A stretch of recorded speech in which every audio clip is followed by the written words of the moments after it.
Okay, welcome. So I'm going to give you a bit of a talk that's sort of like the punchline. Once you see it, is so obvious that I can't show it to you until I've given you the lead up. Because if I show you a wheel first and then explain to you how wonderful it is, you'll say, well, of course it's wonderful. So I'm going to try and lead you through the process that I had to come to get to where I got to with my MOOC. And this is about assessment in MOOCs. And what I was trying to do, my overall goal in my work is to kind of do the Trojan horse approach to computer science. So computer science is not required at most schools. I think computer science is really important. I'm a computer science professor. I want our students to have some exposure to computer science. If they're not going to be exposed through mandatory computer science classes, I want to sneak computer science into math. I want to get computer science into after-school programs and whatnot. And my big hook that I use, because you walk into a classroom with a robot and people give you 5 minutes of free attention, is I use educational robotics. So I like to bring in robots into classrooms and say, here, let's teach you how to use robots. And what I wanted to do was come up with a way to facilitate teachers to learn a little bit about educational robotics, in particular these Lego Mindstorms robots. I did 2 versions of the Lego robots. These are the EV3, the newer robots. There's also some older ones that are very similar. And teach people how to code with these robots. And when you write code with Lego robots, it's very Lego-like. You kind of drag blocks along and push things into one another and whatnot. So I have a pair of MOOCs called Educational Robotics for Absolute Beginners. They are aimed at absolute beginners in terms of computer science. So I say if you're a K-12 teacher and you have a classroom, you can take this course. Oh, and you have a robot. And this is actually the tough part because you have to actually have one of these robots to take this course. Then I will teach you some basics about how to do this, and maybe you can start an after school club, or maybe you can integrate these into your classroom projects somehow. So it's Introduction to Lego Robot Programming. It's a very, very gentle introduction. Effectively, the computer literacy you need is the ability to install software on your laptop and to use the web, right, to use a MOOC. Our initial target demographic was middle school teachers, but it kind of expanded to I'll call it K-12. We don't really have kindergarten teachers very much, but definitely elementary school teachers are taking this course. And while I wanted to start with a synchronous run so we could have this wonderful discussion board, which never did anything, or had very little discussion, one of my goals was to have this course open for self-paced learning, and another one of my goals was to be able to give teachers some sort of a certificate at the end that said they'd completed this. And this is where things get tricky, right? So how do you give people a certificate for learning robot programming? I wanted to go, I didn't know a whole lot about MOOCs when I started this, and so I wanted to I followed the standard style. We've got some video lessons, a bunch of self-tests, which were just multiple choice questions, but that's not a way to test people whether they've learned anything and really gotten anything out of this. A bunch of hands-on projects. I'd actually modeled this course on an in-person workshop that I've done with teachers for professional development workshops, where the teachers actually get credit for it, right? They get professional development hours that they can bring back to their schools. And I threw in some surveys so that I could ask people how it was going on the MOOC, so I could do some analysis. But I wanted to give them a final certificate of completion that they could print and frame and put it on the wall, and that if a school wanted to give them credit for this, they could, but I'm not awarding any professional development credit. Based on successful project completion. And this is where the trouble comes. How do I check people's projects, right? There's 5 projects in this course. You know, the robot has a little tiny display screen. It's got to play some sounds. It says hello or good morning, and display some graphics. Move the robot around in a specified pattern. Make a robot dance. The key of the robot dance project, which is one of my favorite projects of all time, is to get people to make a robot dance because they get really creative. Is that it has repetition. So repetition looping is one of the concepts I'm trying to teach them. Learn something about using the sensors, playing different notes in response to how far away they are from, say, a wall. And then the final project has a bunch of different pieces that it puts together. Wait till you sense the light, then drive up to here, then turn. And so what I was trying to do, and now I'm not checking my text, I'm just trying to see how much time I have left, was to come up with a way to assess them, right? I want them to get a certificate. How do I decide whether you should be eligible for a certificate? Right? And all of the traditional ways that I explored didn't work for me. So, you know, in terms of the fact that I'm using physical hardware for this project means that if I take out of my box of Lego bits big wheels by mistake and I put them on my robot and you put little wheels on your robot, if I look at your program and your program says to drive for 10 seconds, but you have little wheels and I actually expected you to have the big wheels, you're going to go further. Maybe I'm going to say your program's wrong. Right? So just the fact that they are working with hardware that I can't see that they've built, I tell them what robot to build, but they don't necessarily listen to me, right? And the question is not, can they follow directions in building Lego? The question is, can they write some code? So hardware design was one of the problems I faced. Another is, again, I'm using hardware, and Lego Robotics is awesome. The price point, I mean, it is, some people say, oh, it's super cheap. Some people say, oh my gosh, it's still very expensive. It's roughly $300, $350 for one of these kits. It is not trivial, but in terms of robotics equipment, it's pretty cheap. And in terms of robotics equipment, these different sensors that you get to tell you how far you are away from something or how bright the light is are really, really good. But they're not so good that my distance sensor and your distance sensor are going to be identical. And again, if my code may end up looking a little bit different from your code because of how my sensors are working. The other difference is that if I have a fully charged battery and you have, your battery is half charged, my robot may move further than yours, right? Full power on my motors may change. So again, I can't look at this code that they've given me, right? And try and understand, does their code work? And that, of course, assumes, right? There's a lot of CS MOOCs that actually automatically grade code to some level or another, right? And I was not prepared to try and automate the grading of this kind of code anyway, right? I mean, this is it's not text, right? And it's beyond my skills to automatically grade this. So on top of that, you know, okay, so what about peer review, right? We could do peer review, right? Everybody loves peer review. Well, first off, if we're doing peer review, again, you have to build identical robots, you have to deal with these hardware variations. But even if we said you could do that, remember that my MOOC is for absolute beginners, and it's for people who have potentially minimal technological skills, right? Now I'm going to ask them, okay, Lego hides in the software where your program is saved. You got to go. You have to find this weird file. You have to somehow upload it. You have to download somebody else's file, right, that they've given you, and you have to have your software find it. This was beyond what I wanted to ask my users to do. And on top of that, I wanted my MOOC to be asynchronous. Right? Initially, I had this grand idea that forums were going to be awesome. As many of us know, forums do not always work as well as we would hope. And so I wanted to start with a synchronous version of this, but I also wanted to just let this run indefinitely, right? Why should I stop teaching people how to do this? Why not just leave it up there, right? And there is Oh, thank you.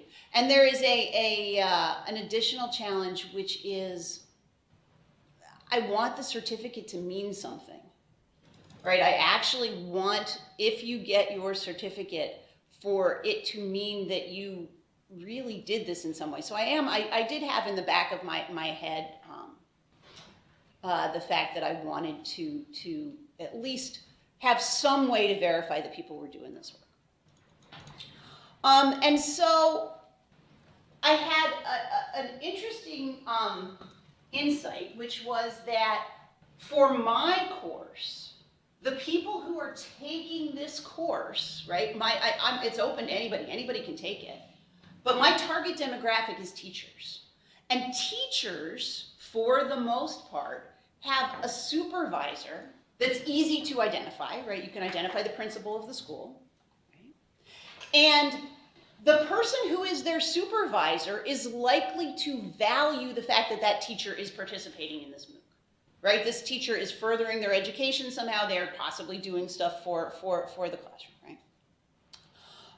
And so that was kind of the key insight, number one. The second one is that these projects that I have, while you have to master the content in order to get your robot to do these things, to perform the actions that I want you to do, you don't actually have to be a master of the content to evaluate whether the robot does what you want it to do, right? If I can write up directions that say, check whether the robot displays this picture on the screen, then says good morning, then drives this far, right? So someone who knows nothing about robotics can watch the robot and see whether it's doing what is expected, right?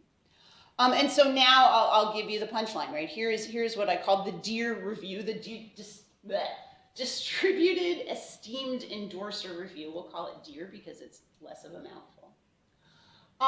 And the idea is the following. We have, for every assignment, 2 sets of instructions. One set of instruction is for the person who's doing the assignment, and the other is for the principal or the principal's designee to evaluate the assignment. Here's what you need to see. And so the process is some public place outside of the MOOC. We have an initial letter to the principal. Dear principal, your teacher wishes to enroll in this. We would like you or your designee to be responsible for checking these 5 projects for us, right? I'm not doing the checking anymore, right? I've offloaded this. This is great, right? I don't have to worry about whether they've done it or not. Now it is the principal's job or the principal designates something. So you do your project, the principal reviews your project. As far as my MOOC is concerned, you tell me that you finished the project and your principal looked at it, right? And I will print you a certificate. No problem, right? But the certificate has a line on the bottom that says not valid without the principal's signature. So now we've got a way where the principal gets to see, the principal or their designee, somebody local is the grader. And that local person is the one who is actually authenticating this, right? So the students are actually printing these certificates just based on their own declaration. I finished it, it's good, right? And in fact, for my purposes, I also made them at least touch the survey. So I made them go visit the survey, and at the very end of the survey, they have to, they don't have to answer any of the survey. They have to scroll to the bottom and hit submit, and then it says the secret code word is gorilla, and then they type in the word gorilla, right? And I try to guilt them with a video into please answer my surveys, and so that way. The students fill out the surveys, hopefully. The students do the projects, hopefully. But they print the certificate, and the certificate says only valid if they've got the principal's signature. And on top of the benefit to my MOOC that I've kind of offloaded the work on testing to other people, right? I've also brought other people into the work that's happening here, right? It's not just that the teacher has gone home at night to learn this material. Now the teacher is bringing in their project to show it to at least the principal or somebody in their classroom or something, right? And other people might say, oh, that's kind of cool, I want to try this. And, you know, with luck, people will take this, try it, show it to the principal will get excited, suddenly maybe we can incorporate this into, let's have an after-school club that does this, let's pull this into our math class and use it for the geometry lessons, whatever we can do. And I think I am out of time, so I'm gonna stop. So, any questions? Yeah, we have enough time, 5 minutes for questions. Yeah. Did you actually try it? Like, Yeah, we're using this now. So we are, and I have my cheat sheet after this, which is,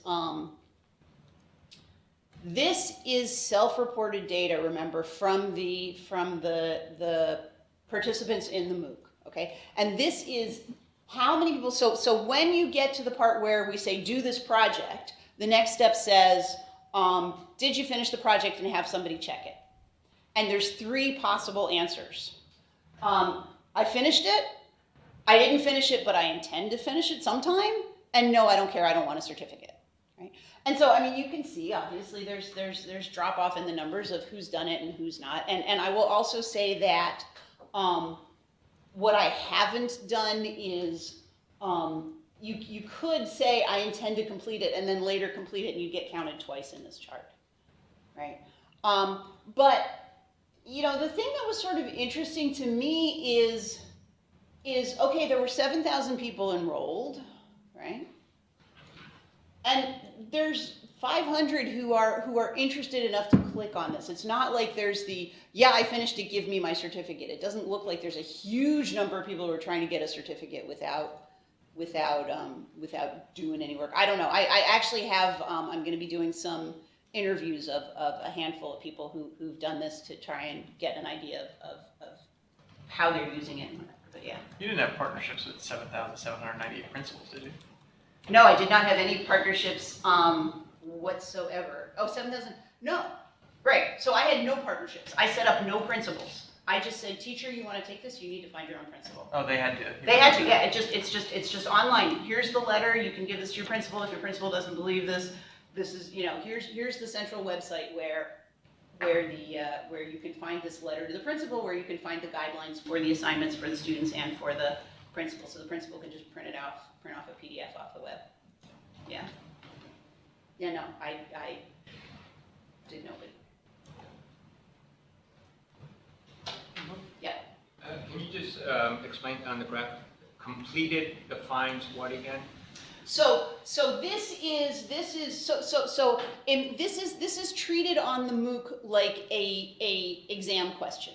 Okay, so on the MOOC there is an exam question that says, did you do the project and have your principal sign off on it? Your principal or their designee. And if they said, yes, I've done the project and I've had somebody review it, they click completed. And if they say, I haven't done it yet, but I intend to do it eventually, they say intend to complete, and they can't print the certificate until they change that to completed. And the last one is, no, I haven't done it and I don't intend to. And this is for the newer MOOC we have much smaller numbers, but it looks sort of the same, right? The pattern is sort of the same. And, my question about the completed was related around the certificate. Is it dependent on whether they're interested in the certificate, or is it everybody? My guess, and maybe I'll find out a little bit more about this with the telephone interviews, is that you wouldn't even fill out that form if you didn't want the certificate, right? I mean, some people did, right? I mean, literally the no column said, no, I don't want a certificate, so I'm not going to do this. I'm not demonstrating it. Sorry, ask me a question again. I'm a little. I was trying to understand whether there's a whole other group of people who don't want the certificate. Yeah, that's my guess. But are doing the project. But are doing the thing anyway. Yes. Yeah. Oh yeah. There's lots more people who have completed. Well, I can't tell you if they've completed the project. I have no way of knowing. I can tell you that there's way more people who have touched a lesson than have completed the project. Yeah, that's something I should have shown you on there. Would you consider using for the peer-to-peer of having them tape a videotape of Yeah, the- I did. I mean, but again, now you've got to be able to upload your video on YouTube, or I mean, and it is becoming easier and faster. But again, I wanted to keep the bar really low. Okay, have time later for chatting. So the next presenter is from UC Berkeley, Hunter Strand, and he will talk about how to have students learn how to code properly. Yeah, so hello everyone. My name is Antares Chen. This is going to be preliminary evidence for learning good coding style with auto style. And this is done at the University of California, Berkeley, jointly with Elion Stanford Vice, Pedro Ying, Rohan Chowdhury, and Armando Fox. So without further ado, let's begin. All right. So we need students to code with good style. And that's because in a production setting, poorly styled code takes much longer to maintain than does good style code. And this makes sense because, you know, I as the maintainer need to understand what the engineer is writing in order to, you know, update it, right? And so this is even more concerning when we consider the fact that software maintenance often dominates production cost. But, you know, at the moment, feedback is not so easy to provide when it comes to style. And that's because, you know, if we want to give personal feedback, it doesn't scale. We have to give personal feedback, the instructor needs to go to each student and then pinpoint where the student can improve his or her code, and then have the student, you know, do the improvements, right? You know, there are also pre-existing systems that check programs for style, but this is done against a fixed rule set, for example, linters. And these limit the personalizability of providing feedback, and even more so, they don't capture the idiomatic usage of the language. So before we delve into the question, I'm just going to go over what exactly is good coding style. So on the board I have two examples of code, and very readily we see that one's much shorter than the other, right? But I think more importantly, you take a look at the shorter version of code and you see that it's readable. You know, an expert can go to it and pinpoint these are the built-in function that the student is using, and the student is doing it for this reason. And so our definition wants to capture that, right? So we want good coding style to be where it's concise, elegant, and revealing of intent. Okay, great. How do we operationalize that? We operationalize that using something called the ABC score. And this is a code complexity metric that is well established in the software community. And with this metric, we can begin to make comparisons on style between two submissions of code objectively. So now we have an idea of what good coding style is. Let's see, how do we teach students to learn good coding style? Well, we believe that demonstrating good coding style comes from following a three-step process. So first, the student needs to be able to self-assess her code.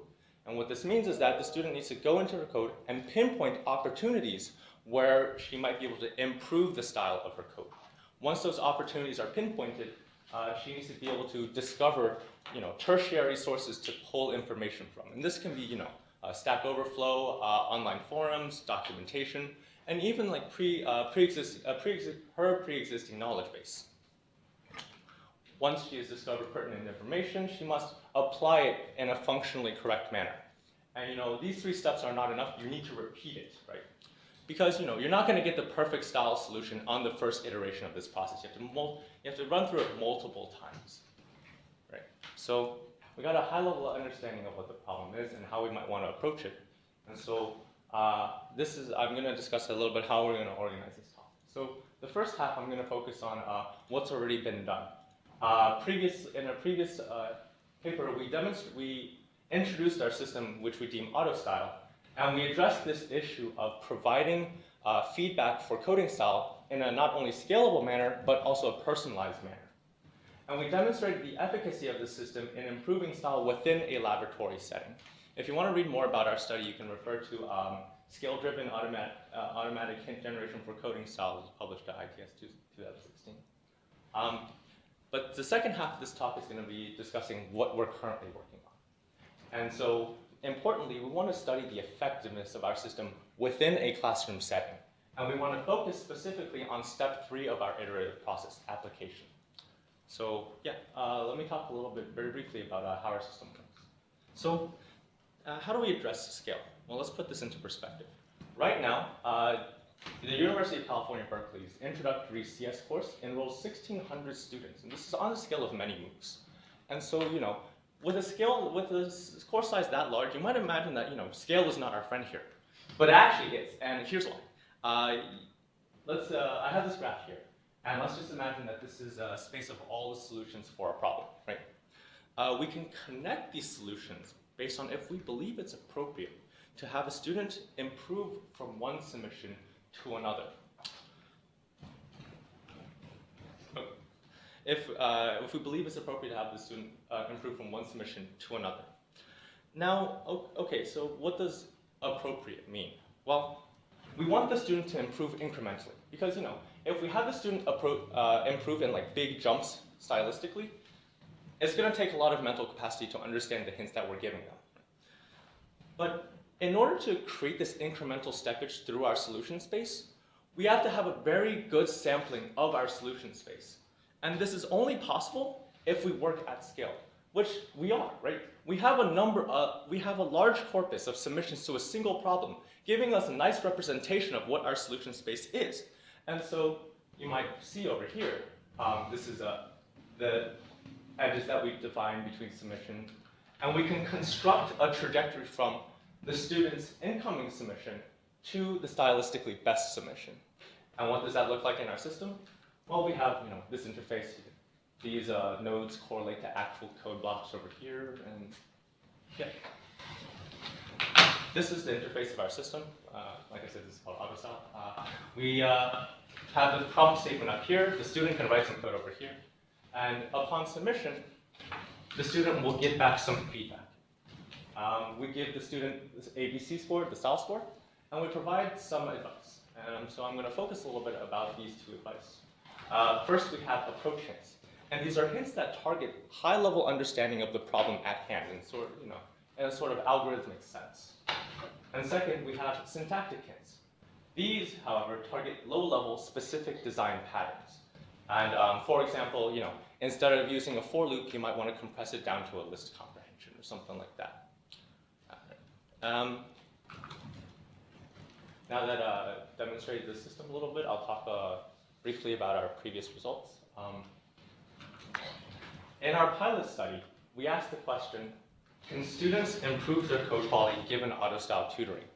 This was a two-condition experiment with a treatment and a control, and this was done in a laboratory setting.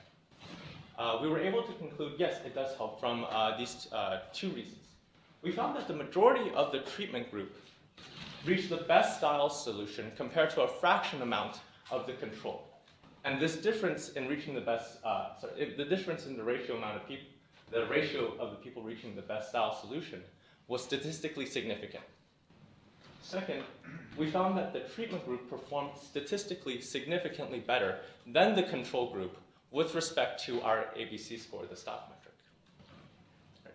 So these are our previous results. Let me begin discussing a little bit about our current results. So in the current experiment, we want to ask more targeted questions toward step 3 in our 3-step process application. Right? And so we ask, can students learn a specific style idiom from the language with AutoStyle and apply it in a post-test? We also ask, does providing a functional but stylistically poor starter code affect the process of improving the student's style? This is a single condition experiment with 2 parts. I'll discuss that in the next slide, actually. And this is done, importantly, in a classroom setting. We deployed AutoStyle in Berkeley's introductory software engineering course with about 200 students in it. And these were the results that we were able to find. We found that in the classroom setting, we were able to reproduce our pilot study results. Furthermore, we found that AutoStyle is able to teach language idioms across both portions of the experiment. And starter code inhibits the student from using correct style idioms. Going into a little bit more about our experiment. Remember, I said this is a 2-part experiment. The first part, we call this the AutoStyle challenge. We had 145 students. We gave them a coding challenge. The students submitted code to the coding challenge, and the student wrote code for the coding challenge and submitted it to our system, upon which the system gave back hints as well as a style score. This process was continuously repeated until the student hit a certain style threshold or reached the end of a 45-minute block. In the second portion of the experiment, we call it the post-test, 68 returning students were given coding challenges again. However, the difference here is that we randomized them into two groups. The first group was given functionally correct but stylistically poor starter code. The other group was just given a blank slate. For both groups, they submitted code to the system, and the system returned only the style score, the AD score. And this process was repeated until, again, either the style threshold was reached or it reached the end of a 30-minute period. Okay. So let me talk a little bit about what we found. Auto-style, when we analyzed auto-style in the context of the classroom, remember, from our pilot experiment, we found that it improved coding style within an experimental setup.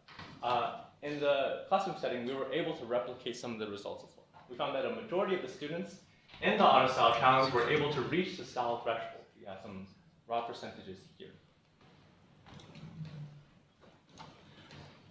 For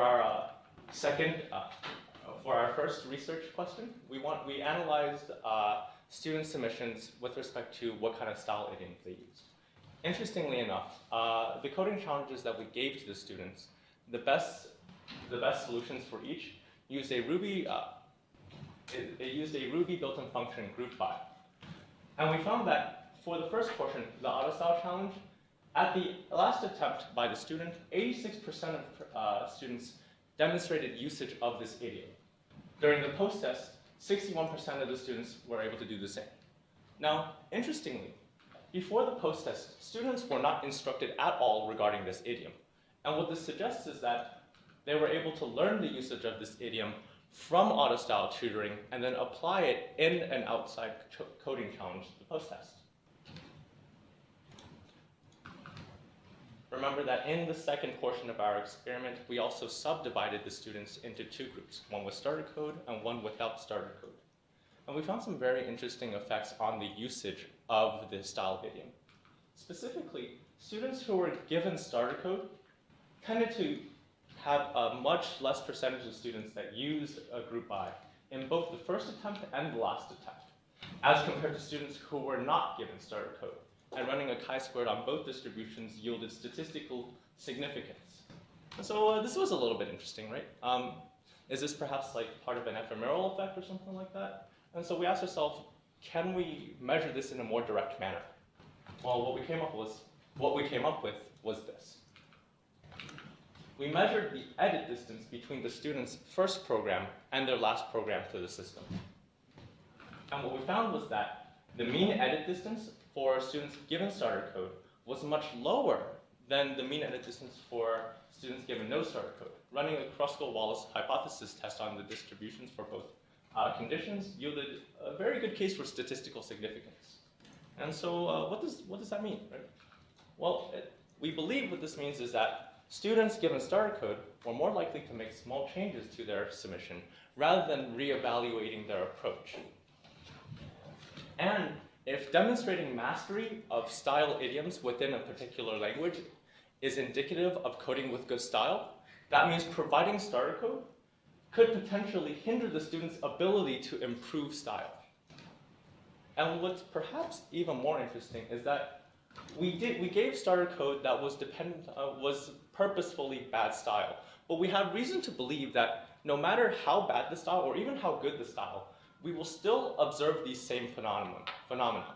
And the reason for this is that there's a previous experiment done in HCI by Jansen and Smith back in 1991, discussing a sort of a design fixation phenomenon, wherein students provided an outline for a potential solution were more likely to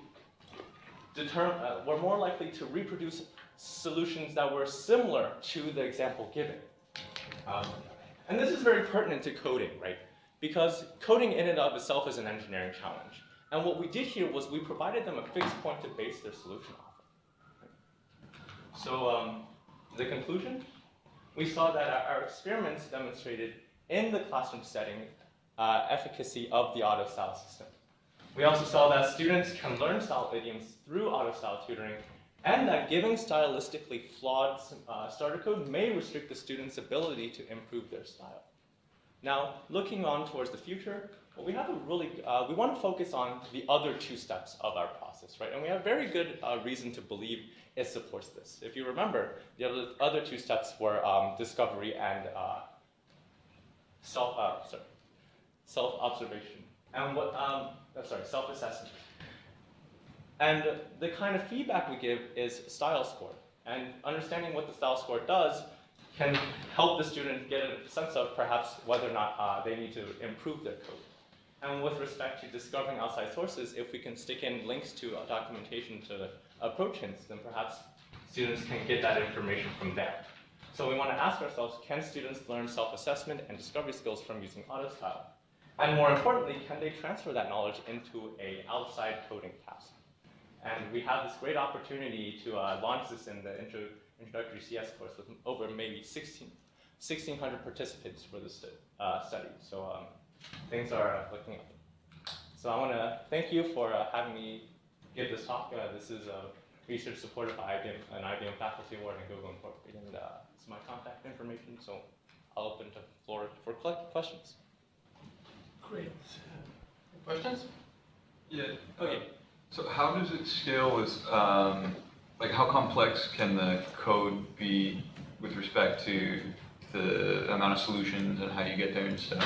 So at the moment, our system only works for single blocks of code, like defined within a single function body. But what we're really gearing our research toward is extending this to more generalized situations, dealing with object-oriented programming or nested function calls or calling other helper functions, right? Because as an engineer, I want to be able to break down my task, right? So yeah, it's in the works, I guess.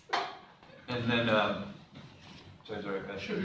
The reason I ask is, so we teach sort of creative coding for a lot of our students at CalArts, and so the tasks tend to be a little more open-ended. There's not one specific goal to go toward, but a lot of the same ideas hold. It would be nice to take a look at smaller blocks and be able to sort of decompose chunks. Is that something you guys are moving towards? Definitely. So right now within our lab, we have a postdoc from MIT who worked on a similar project called Overcode, and we're collaborating because her system actually hit the same block.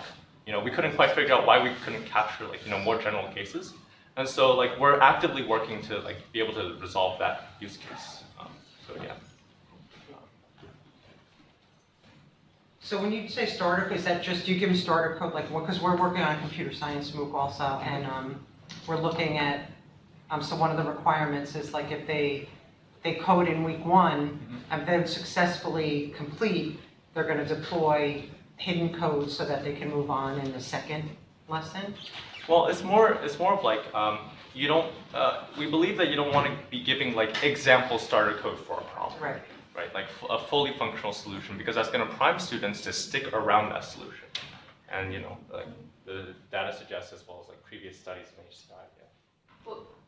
Well, sorry, you mean you don't want to give them poor quality example code, right? Because the starter code that you were giving them presumably was not the target. I mean, it presumably worked, but did not work well, right? That's what you said. Right. So because I'm thinking that there's research on worked examples that says you do want to show them good, people working through good examples.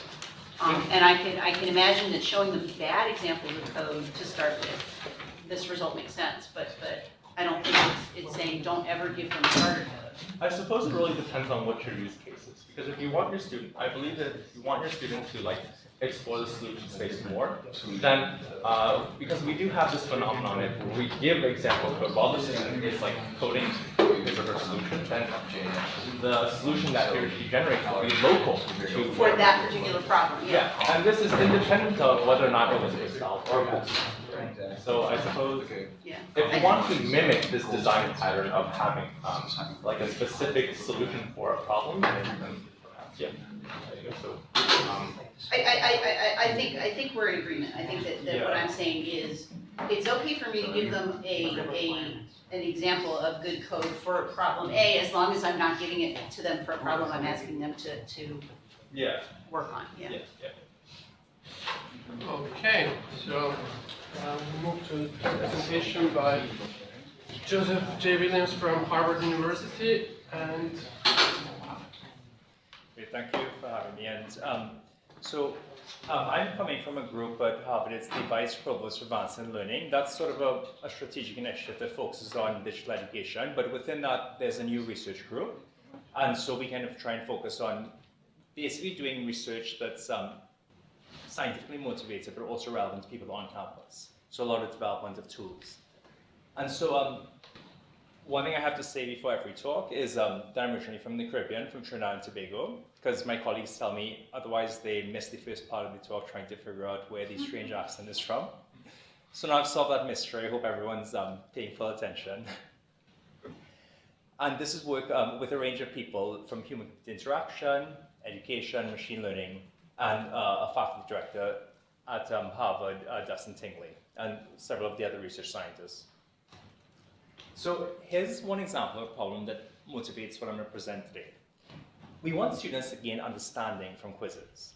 So in a setting like edX or Coursera, you've got a problem, people can choose an answer, and then they get feedback about what's the correct answer. But we don't just want them to know what the right answer is. You want them to also have some kind of explanation. Well, why is that the correct answer? And there's a lot of research by many others, including me, on the value of giving explanations for why. It might, if you understand why an answer is correct, you might understand the underlying principles. You can generalize from one problem to future ones, and you're able to fit it into the broader context of your knowledge. But it's hard for instructors to take the time to write these explanations. And even if they do, they don't necessarily have data about whether the explanations are being helpful to students. Do students find the explanation structure written helpful? And this is a problem, not just in MOOCs, but in on-campus learning management systems like Canvas, where people are using blended quizzes, and even in platforms like assessments, which aren't tied to a course, but just let teachers send quizzes directly to their students for homework. So I've kind of outlined this problem. How can we try and generate useful explanations in quizzes with less instructor time, but still using data to choose the best? I'm going to briefly touch on the MOOClet framework, which is a sort of technology framework for how we can do experimentation. That's going to help us kind of tackle this issue by using crowdsourcing and dynamic automated experiments. Then I'm going to explain how using MOOClets allowed us to build a tool that you or any instructor could plug into an existing quiz so they could crowdsource explanations and use students' ratings to figure out which ones are helpful. I'll briefly flash something that's ongoing at VPAL, where we've now extended this tool so that it doesn't just work in MOOCs, but also learning management systems and a standalone. But it also lets instructors and researchers easily collaborate in ways that are data appropriate and maintain editorial control, so that they can actually collaboratively author and test explanations. And in terms of the future, I'm really interested in what people I have to think about where settings, or do you know people who would be interested in deploying these kinds of tools so we can understand where they're most and least useful. And the next steps that I'm looking at are how do we now think about tailoring and personalizing explanations, because it's not one size fits all, some might work better for different subgroups. And in general, this kind of MOOC-led approach can be used for any kind of resource. Is it motivational messages that you send in emails? Is it study tips that you give people?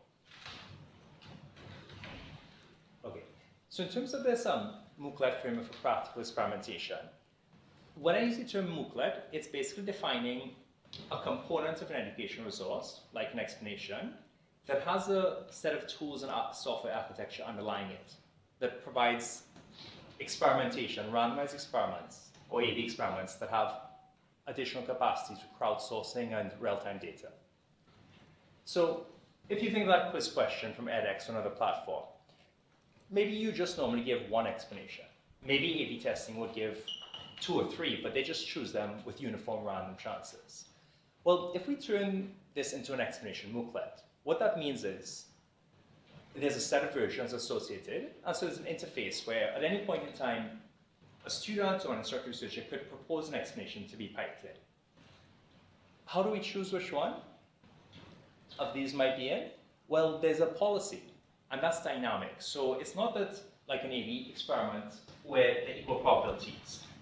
They can be weighted random so that it could be 20, 40, 60, 20, 40, 40.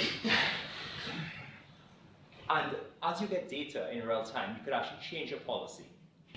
And that's really important because it allows us to turn randomized experiments, which we normally use to discover what works, into actually product improvement. As soon as we're discovering what's working, let's actually roll it out to the very next student. And the final key part of what makes something MOOC like on the software that we've used to implement it, and these are tools that we can make available to people, is real-time learner data. So as soon as you're doing something in MOOC, that data is going straight into a data store that's accessible to instructors and researchers, as well as back to the platform. Okay, so now that's kind of high-level idea. Well, what does this enable us to do? This is a tool, and we call it Access, or Adaptive Explanation Improvement. And the idea is that it's meant to augment the kinds of quizzes everyone deals with. So if someone's getting a problem like that, they might type in an answer, and then they're told what the correct one is. Then they might be given an explanation. Well, here's why it's right. So if we turn this into a MOOClet though, what does that give us? Well, as I mentioned, these different versions, there'll be multiple explanations to being delivered to students. But this raises the question, well, how do we decide which ones are useful? And so in Access, what we do is we actually prompt students. How helpful was this explanation for learning? And the rating on a scale from 0 to 10. So now at least it's a subjective impression, but we are getting data from students about explanations. I might get explanation 1, she might get explanation 2, and we can aggregate this data. What else does it being a MOOClet give us? Well, that data is now available in real time. It doesn't just go into a platform and appear somewhere later. That means that we could actually use a dynamic policy.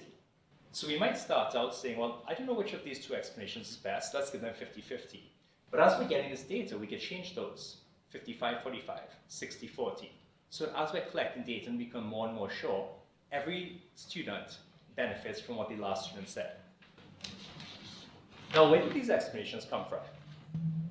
You probably have lots of ideas, but here's the method we used in this Access system. We prompted learners, after they'd seen an explanation and rated how helpful it was, give your own explanation of why this answer is correct, because this actually helps you learn. As I mentioned, that was my PhD research area, was how does prompting people explain help them learn? So this actually has two purposes. One is it's meant to help students reflect on what they've done. But what's the other? The other is that it's now actually giving us new versions that could go into that version store and be presented to the next student.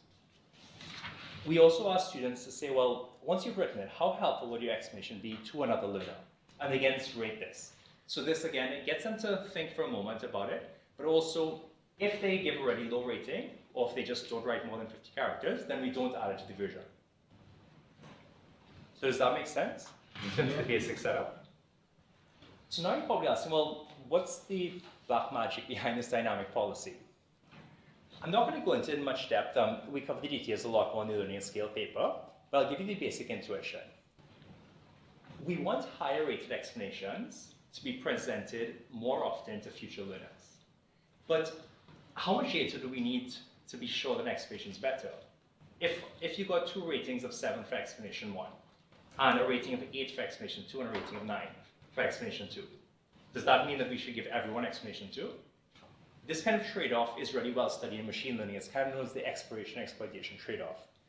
And so the algorithm that I used here was Thompson sampling for what's called multi-arm bandits. I'm just flashing that there so you can get a sense. But here's a key idea behind it. If you think of explanation 1 to 3, let's say 3 explanations. At the very beginning, where there are no ratings at all, a randomized experiment says, well, 33%, 33%, 33%. That's kind of equivalent to saying, well, I don't know which one is better, so let's present them all equally. But what Thompson sampling does is it says, well, let's have a model of each explanation, which basically gives an estimate of what's the mean rating, and how sure we of that. And so we use that to compute what's the probability that this is the best explanation based on the data we have so far. And so this is kind of nice, because you can see 6.75 is higher than 2.5. But you know, we don't have that much data. So it's presented more often, 30% of the time. But this is still presented. So we have the opportunity to collect more data. Maybe these two people are just flips, and this is really a 9 out of 10 explanation. So what we do is, because MOOC lets us get this data in real time, every time a student gives a rating, this algorithm just updates those probabilities. And so what you can see is that we're, in a probabilistic, continuous way, we're constantly moving towards product improvement, as well as still conducting a randomized experiment. So maybe you're all sold already on this approach, and you want to use in your classes. But actually, what we tried to do is do a deployment of this. And this was with a convenient sample of learners, and it's going to depend a lot on contextual, different contexts. But at least there's some evidence. So what we did is we took 4 probability and algebra problems from asynchronous.org. It's an online K-12 math platform like Khan Academy. And what we did was then actually say, let's implement them in this access system. And then I wanted to roll it out to 150 participants who we just recruited online to sort of take part in this research study, and they were adults. And it's just 150, right? Why is that number chosen? That's about the number of people you'll get in a large undergraduate course, or 2 offerings of a course. It's about 3 or 4 grade A classrooms. Can we get some benefits, even if it's not that gigantic a sample?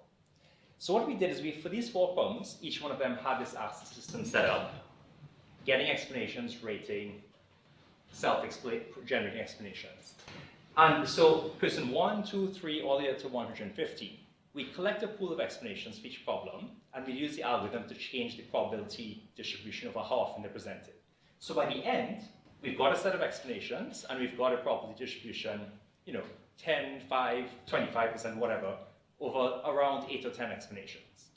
Now, how do we know if this is good? We did a separate study with new participants, where we then got them to come in. They did a pretest on these 4 problems. Then they got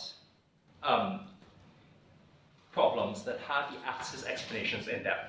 So then we can actually say from pre-test to getting the problems with these new explanations to post-test, is there any gain in learning? So they do the pre-post, and then in the experiment, they get the 4 problems. Either they get practice as usual, which is just the problems. You do a problem, you get told whether the answer is right or wrong, and then you go on. Or you get the problems. After you're told the answer is right or wrong, you get the access explanations, which came out of that 150-person deployment. Or you get discarded explanations. These explanations that were collected in the deployment, but access actually filtered out. And then finally, because we did it with assessments, we actually got the instructor to write explanations.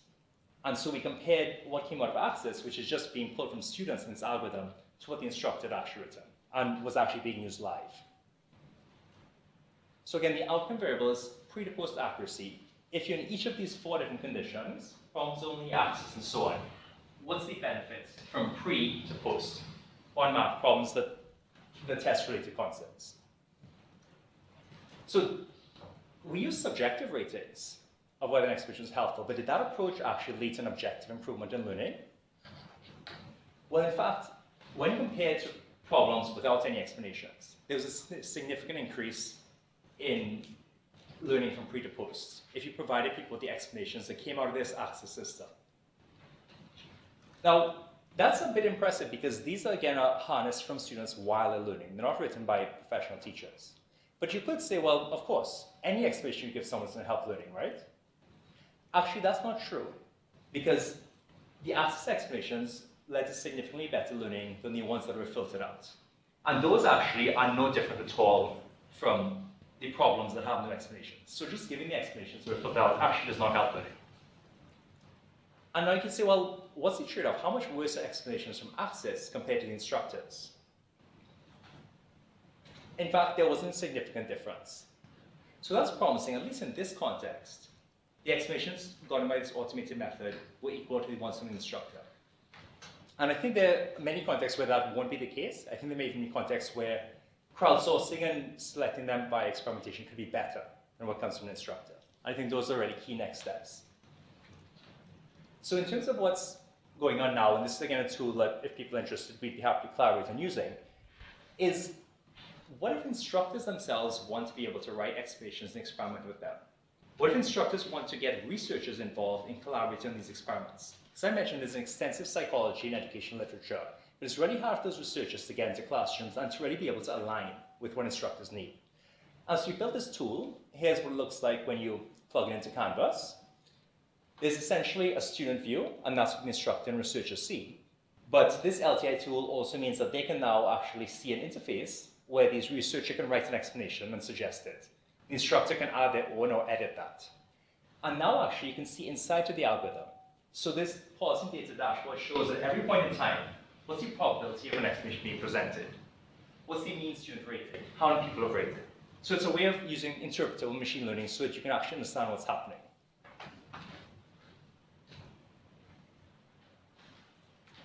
So again, as I mentioned, the really key next step is understanding how this approach works in a lot of other contexts. Where is it effective or not?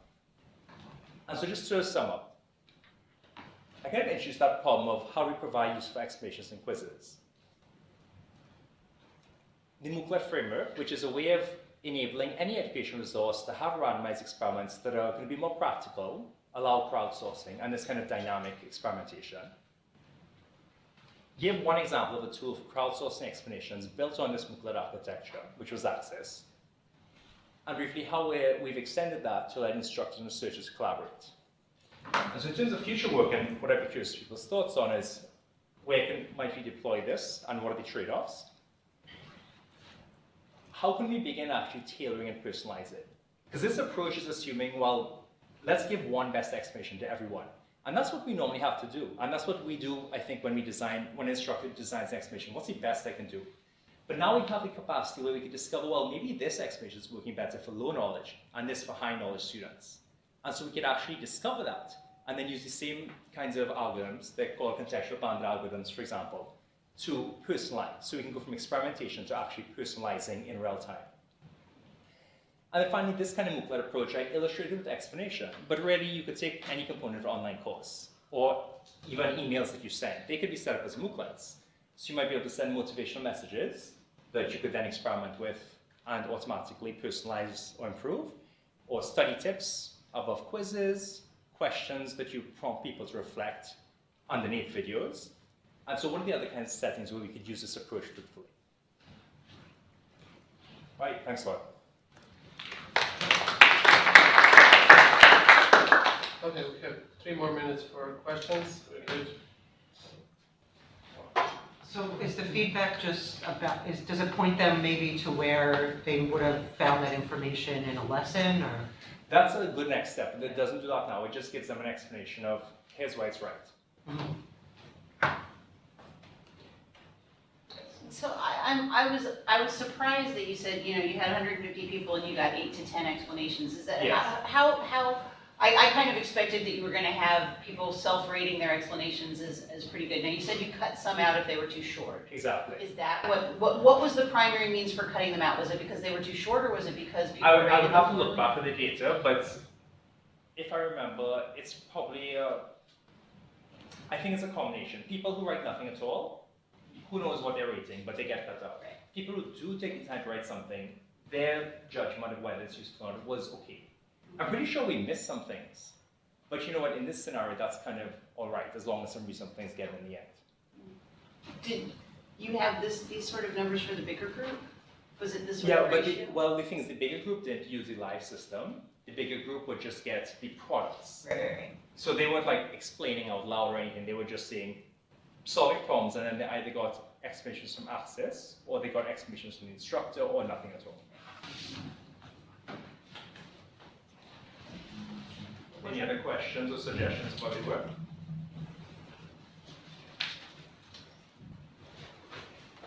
I have one question about rating. Why you didn't provide, for instance, 2 questions or 2 explanations to rate which one? This seems much easier to me than, I mean, this is all nice and great approach, but Yes. like this seems easy. Yeah, I think that's a great idea. And there's a tool called Daylight that's different in many ways, but one thing it does is provide people alternatives and have them choose one. I think that's a nice. What's that? Which one helped you to learn? You say, yeah, this one seems nicer. So Yeah, I think that's a very nice approach. I think really this is the first time we've built, and to our knowledge, people have built systems like this that do this kind of harnessing from learners, running the banded algorithm. So I think we're trying to do something like a clean test of that. But I think it's a great question is, what prompting people to rate two different explanations? That could actually be a lot better for learning because there's a big psychological literature on the benefit of comparing. So if I give you one example of how to solve a problem, that's fine. But if I ask you to compare them side by side, it helps you induce the underlying principle. So that might be even more powerful. I would lean towards not having someone choose. Some people, it's almost a matter of taste. Some people, researchers, don't like graded judgments or continuous ratings. They think it's easier and conceptually clearer to just choose better or worse. I would lean more towards getting some continuous information because I do think that's kind of what gives some of the strength to this approach, is that you could discriminate a bit how good something was. Great, so we're right on time, so we have 10 more minutes for an open general discussion. So questions for any of the three presenters? We tried to do something similar, but not more provide in context, like if they were learning some kind of calculation and they needed a specific skill in Excel, we would pull something like that in from lynda.com, that specific skill, and try to put like a little tutorial on that right there. Okay. But I think and I like the concept of getting feedback on whether it was effective or not, because that was a step that we didn't take. But I think that could be really beneficial.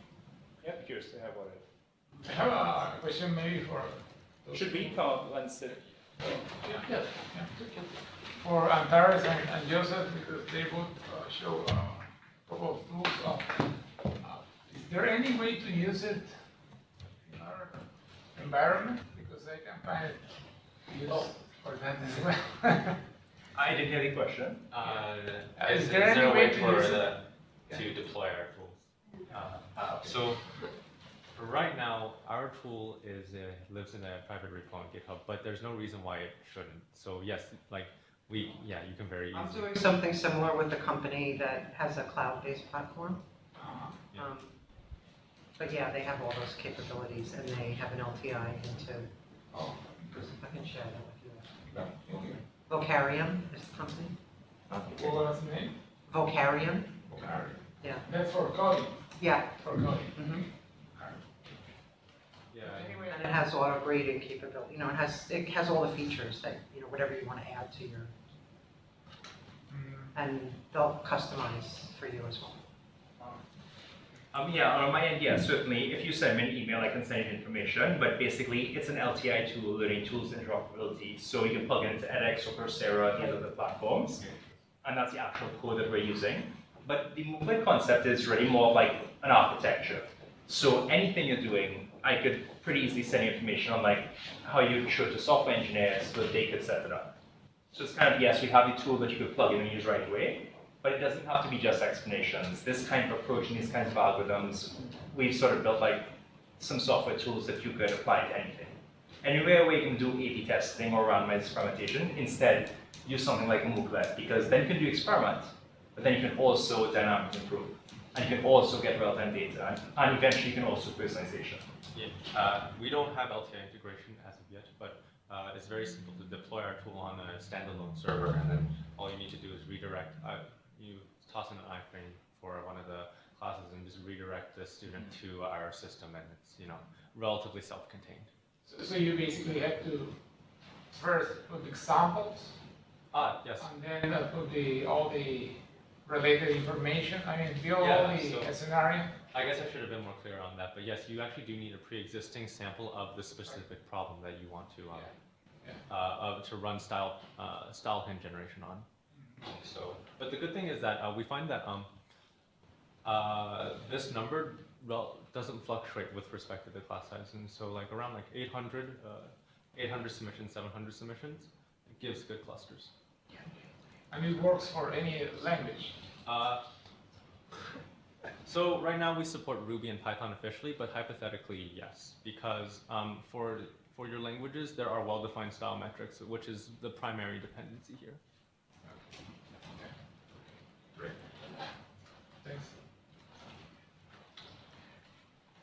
With the feedback, so it looks like, or basically at this point, is it just for like multiple choice or like a definitive sort of solution? Have you guys looked at anything where it's like short answer or a little more open-ended? We run into some stuff with that where depending on what they write and the context, the feedback doesn't quite line up or make sense. Yeah, no, that's good. So I think kind of, what's an example of a scenario you're thinking about? If you could wave a magic wand and have something work in it, what would you like to? Like a specific example would be sort of a very simple question that just requires like a single sentence, not even like a paragraph or anything. But in the wording of the sentence, how they got it wrong, the feedback focuses on one part, or maybe there's 2 or 3 pieces within that sentence that they were supposed to get, and it focuses on one or the other. Got it. But you don't have, you just have them type in a sentence. There's no way to analyze it, right? No, I mean, we can analyze it. Okay. You can sort of do sort of text analysis on it. Okay, so you have it. So you think they have this issue or that issue? Yeah, I think so. I think it'd be interesting, and I'm definitely interested in extending into that scenario. The way I would do it would be to, instead of it just being you get an answer right or wrong, and then you get an explanation. You type a response, you do some analysis, and you say, well, I think they're in bin 1, 2, or 3. And then that would be where the MOOC goes in. You give them a feedback message, and then they can rate whether it's helpful or not. And what I think would work well in your scenario, because that is a really interesting, richer scenario where it's hard for us to know exactly what's in their head. I would say when they get the feedback or tip and they rate it, they could also have the option to get another one. And that could just be pulled in from the version. And that would actually be very nice because one is it's going to feel to them useful, oh, you keep giving me advice. But also it would get to what you're saying, or what you said, the system gets better data because the same person rated this is helpful, this is that. Yeah, So, cool. I have one question about the code, because I'm really passionate about that part. How are you building the graph? Just by added distance, or how, because can you apply it to any problem? Yes. So the way that we built this graph is we use tree edit distance. So what we do is we take the program when we construct the abstract syntax tree, and then for the other submissions in your corpus, we compare the abstract syntax tree with the other one, and we only connect the graph if the distance is under some epsilon. Okay. So what that guarantees is that you don't ever transform the current submission to something drastically different. Okay, but it's pretty much automated stuff. So Yes. for Ruby or Python code, one function and so on, that can be. It's not like you need to carefully design the graph of transitions because. Exactly. Like the beauty of the system is that it's entirely automated, and it's relatively easy to implement too. Because in Python you have like these wonderful packages that just do AST and stuff. Okay, but then you have transitions. I've seen you're like, okay, why don't you use set notation instead of this one?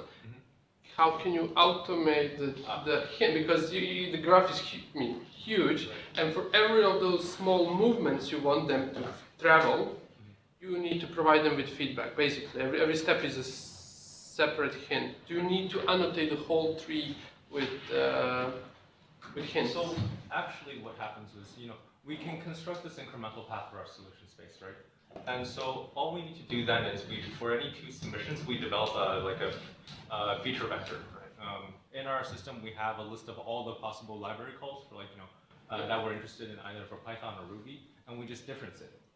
We noticed that one submission specifically uses the join operation, whereas the previous submission didn't. And so the syntactic hint will say, well, hey, why don't you try using the join operation, right? Okay, that's why I'm asking. Do you need to do that? Oh, so that can be also automatic. That is also automated. So that will be a pain as well. Yeah, exactly right. It's like the primary source of cost from our system is writing these approach hints, right? But that's also relatively minimized because we leverage the clustering information we get from doing this AST distance to apply our approach hints at scale. Great. Much right on time. And maybe just draw out, if you are interested in seeing how to use the kind of tools I presented, or even just in applying MOOCs, I think it applies to a broader range of situations. but we're at the stage now where it's actually of interest to have users. So we're going to do some research on you if you like, but if you have a practical problem, we will help you set it up and solve it. But also then you can give us data about where is this useful, where is it not, how can it be useful. So don't feel like you're bothering me, feel free to email me or let me know. Data going to same data collection. So say 3 people come, 3 different courses. Yes. It's one server that will process all of that. That data can that be shared? I think seems fine. They're not personal. Well, they're ratings of. Well, so the way the MOOC framework is organized, that's kind of the decision of the instructor and researcher. So they decide. If they want to share it, they can, and it makes it easy to do it. If they don't, then they don't. So essentially, if I understood correctly, it's essentially MOOClet is a piece of MOOC content that can have several versions. Yes. That can be probabilistically tied like a service-oriented architecture. Basically, Yes. have 15 pieces, and the final outcome that you're going to get can be whatever probabilistic models decide. Exactly, yeah. Okay. That's why it's not just explanation. Okay. Okay, so we're pretty much done for today. Let's thank our speakers, and thank you all for coming.